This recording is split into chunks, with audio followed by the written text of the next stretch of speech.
Il est rare que Jésus parle de politique. Ici, il en parle, très brièvement, mais avec une remarquable netteté. Il remarque que les princes, les grands, les puissants, les notables, en tout domaine n'exercent jamais leur fonction d'autorité, sans exercer du même coup un pouvoir de domination. Jésus ne juge pas. Il constate, il dit, c'est ainsi. Mais pour vous, ce n'est pas ainsi. Le verbe est un indicatif présent. Il n'est pas au futur, ce n'est donc pas un souhait pour demain.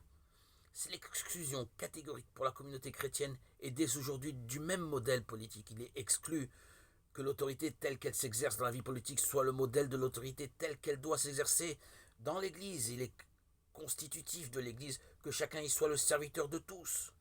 Il y aura bien sûr une grande diversité de services. Saint Paul les énumère. Les apôtres sont serviteurs, les prophètes sont serviteurs, les docteurs sont serviteurs, et ceux qui ont une fonction de gouvernement sont eux aussi, eux surtout au service de leurs frères. Mais tous, quelle que soit leur fonction, sont fondamentalement égaux. Que par la force des choses, les uns soient plus en vue que les autres, ça ne fait pas de difficulté. Mais cela ne met pas en question l'égalité devant l'unique Seigneur. Ce que Dieu donne à tous les hommes sont des tâches à accomplir, et toute tâche humaine est une tâche de service. La règle est absolue et ne saurait souffrir la moindre exception.